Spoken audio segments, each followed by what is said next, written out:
La question des droits des personnes atteintes de maladie d'Alzheimer est et doit être une préoccupation fondamentale dans le débat éthique et citoyen actuel sur la maladie d'Alzheimer et plus globalement sur l'autonomie des personnes âgées, qui plus est lorsqu'elles sont vulnérables.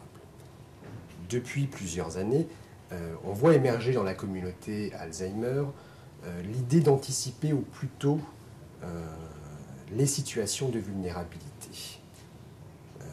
Cette idée d'anticiper le jour où je ne serai plus en mesure d'exprimer mes souhaits intervient également dans des aspects juridiques.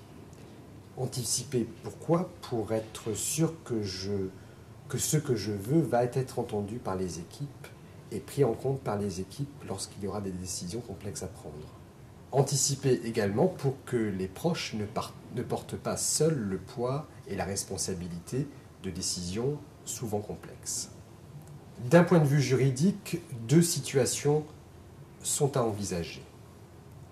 Soit je suis encore capable juridiquement, à ce moment-là, le droit me permet à présent d'anticiper les décisions à venir, soit je ne suis plus capable juridiquement, et à ce moment-là, il existe tout un arsenal juridique qui me permet d'être protégé. Mais en France, cette idée d'anticiper les décisions à venir n'est pas commune, qui plus est lorsqu'on parle de maladie d'Alzheimer. Ce n'est pas fréquent parce qu'aujourd'hui perdurent encore beaucoup de mythes et de fantasmes quand on parle de capacité à décider des personnes atteintes de maladie d'Alzheimer. Et pourtant, le droit, lui, a évolué. Et il permet aujourd'hui à chacun d'anticiper les décisions à venir. Pour être schématique, trois grands mécanismes juridiques existent en France pour anticiper sa vulnérabilité. Gardons à l'esprit que ces trois mécanismes sont de nature et de portée complètement différentes. Le premier mécanisme s'appelle la personne de confiance. Le second, ce sont les directives anticipées. Le troisième, qui est beaucoup plus récent, concerne ce qu'on appelle le mandat de protection future. En droit, la personne de confiance est un tiers qui va être désigné par la personne qui possède encore sa capacité juridique et qui va l'accompagner durant tout le parcours de prise en charge médicale. Cette personne de confiance va pouvoir notamment assister aux entretiens médicaux, mais va être aussi à un moment donné le porte-parole de la personne malade lorsque celle-ci ne pourra plus s'exprimer. La personne de confiance pourra donc transmettre aux équipes les souhaits exprimés antérieurement par la personne malade concernant les différentes décisions médicales à prendre. Gardons toutefois à l'esprit qu'en France, la personne de confiance n'est pas le représentant légal de la personne malade. Il s'agit juste de la voix de la personne qui va transmettre aux équipes les souhaits en matière de décision médicale. Concernant les directives anticipées, depuis 2005, chaque personne juridiquement capable peut rédiger par écrit les souhaits qu'elle souhaiterait voir être appliqués en matière de décision de fin de vie. Ces décisions ne sont que des avis, que des propositions qui doivent être prises en compte par les équipes lorsque des décisions de fin de vie particulièrement complexes se poseront. La France a fait le choix que ces directives anticipées ne soient pas contraignantes. Elles ne s'imposent donc pas aux décisions qui seront prises par les équipes en dernier ressort. Dernier mécanisme juridique, le mandat de protection future. Ce mandat est une vraie révolution juridique dans le sens où la personne qui va être désignée par la personne malade aura un réel pouvoir de représentation. Deux formes juridiques existent quant à ce mandat. Soit il s'agit d'un acte sous seing privé, soit il s'agit d'un acte notarié. Dans le cadre de l'acte sous seing privé, la personne mandataire ne pourra exercer que des actes de gestion. Inversement, l'acte notarié fait devant un notaire permettra au mandataire d'exercer des pouvoirs beaucoup plus larges et beaucoup plus importants, notamment d'administration des biens. Et rappelons que les pouvoirs du mandataire pourront être aussi importants que ceux du tuteur.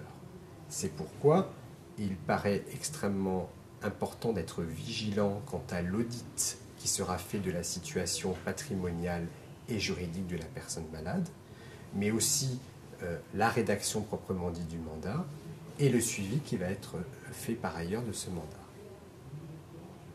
Ces trois régimes sont donc extrêmement pertinents dans la mesure où c'est la personne malade elle-même qui va les mettre en place, qui va désigner la personne qui va la représenter, et on n'est pas dans un cadre judiciaire où c'est une autorité extérieure qui va désigner la personne qui va représenter le malade et qui va gérer la situation notamment patrimoniale de la personne. Cependant, ces trois mécanismes n'obèrent en rien l'intérêt des mesures plus classiques de protection juridique des personnes vulnérables. Ces mesures de protection juridique, que sont la sauvegarde de justice, la curatelle, la tutelle, peuvent être essentielles quand rien n'a été imaginé par anticipation, ou lorsqu'il n'y a pas d'entourage qui pourrait représenter la personne malade, ou lorsque sa situation de vulnérabilité risque à un moment ou à un autre de lui porter préjudice. Ces mécanismes juridiques sont donc sur le papier un formidable moyen de préserver le plus longtemps possible l'autonomie des personnes malades. Mais en pratique, force est de constater qu'un bon nombre de questions éthiques et juridiques apparaissent lorsque l'on veut très concrètement mettre en œuvre ces dispositifs.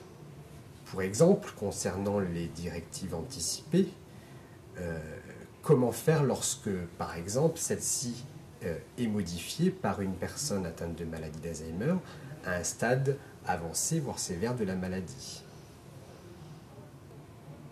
Autre exemple, concernant la personne de confiance, quel sens revêt la désignation de celle-ci par la personne malade dans un contexte d'urgence lorsque celle-ci arrive à l'hôpital et qu'elle doit désigner une personne de confiance alors que cette désignation n'a pas été forcément pensée et réfléchie en amont. Autre question plus intime, quelle projection et quelle perception de nous-mêmes sommes-nous en mesure d'envisager en situation de particulière vulnérabilité? Quelle image aurions-nous, par exemple, aujourd'hui, si on devait se projeter, si on devait s'imaginer atteint d'une maladie d'Alzheimer? Et pourtant, si l'on regarde notamment dans les pays anglo-saxons, ces dispositifs existent depuis plusieurs années et les personnes concernées n'hésitent pas à soit désigner une personne de confiance, soit rédiger des directives anticipées, soit, lorsque cela existe, mettre en place un mandat de protection future. En France, en revanche, ces dispositifs sont très peu connus du grand public. Très peu de directives anticipées sont rédigées. Les désignations d'une personne de confiance sont souvent entendues comme une simple formalité administrative et le mandat de protection future n'a pas encore été suffisamment diffusé auprès du grand public. Et pourtant, il me semble qu'anticiper, c'est d'une part ouvrir un espace des possibles, un espace où l'on peut imaginer une vie avec la maladie d'Alzheimer. C'est également faciliter sans doute ce dialogue souvent complexe entre personnes malades, aidants et professionnels. C'est aussi accompagner la personne malade à se forger une opinion, son opinion sur ce qu'elle estime être précieux dans sa vie c'est parfois aussi repenser la place des proches.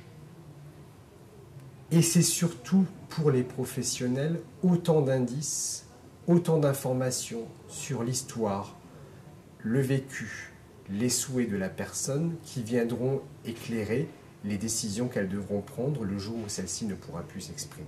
Il me semble donc important qu'en France, ce type de disposition fasse encore l'objet de diffusion auprès du grand public pour que les personnes atteintes de maladie d'Alzheimer à un stade extrêmement précoce puissent prendre des dispositions pour le jour où elles ne pourront plus s'exprimer.